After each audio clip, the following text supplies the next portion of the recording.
that we have 4 subtopics on it. This is what we call fraction. Do you know what fraction is? Fraction is a part of a whole.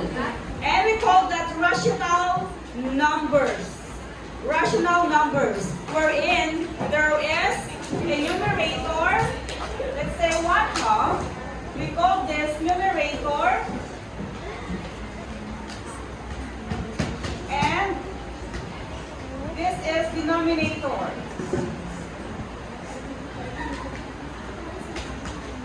Alright, so I will give you an example.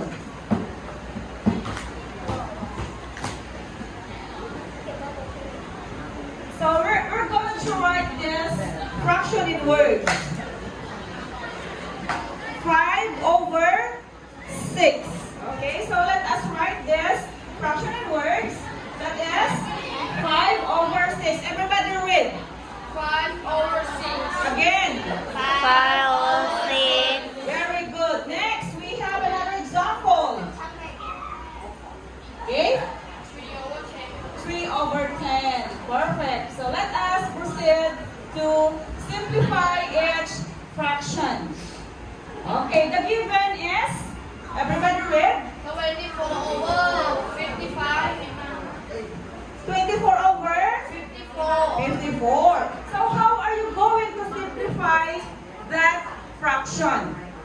Any idea on how to simplify that fraction? Okay, so I'm going to discuss with you on how to simplify that fraction.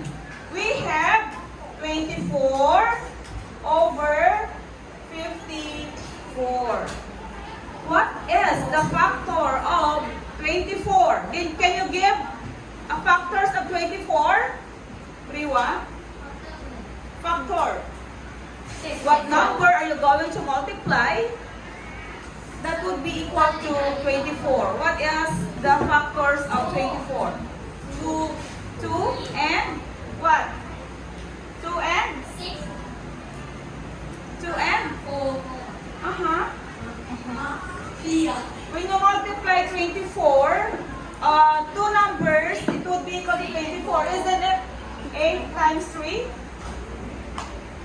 What else? What else? 12 times 2. Right? 6 and 4. Okay. Those are the factors of 24. How about 54? How about 54? We have 9 times 6. What else? What else? 6 times. Again? 6 times. The same. Alright, so take a look with this. There is 6. There is 6. So when we are going to simplify this 24/54,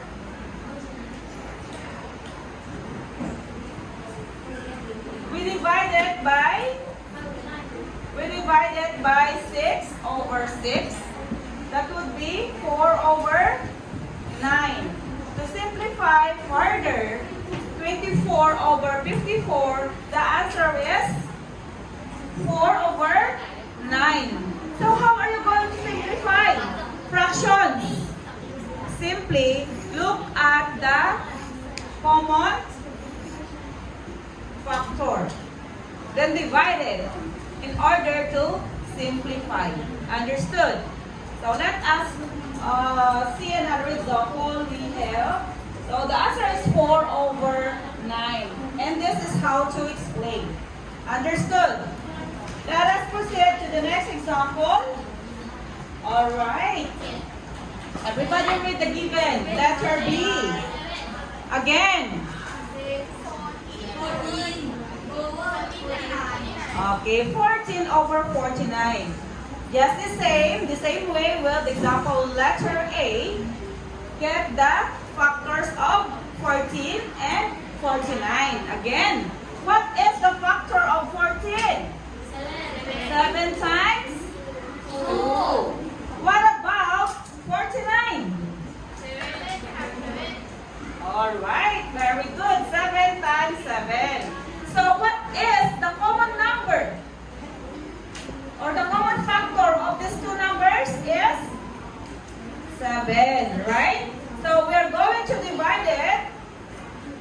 by 7. 14 divided by 7, the answer is 2.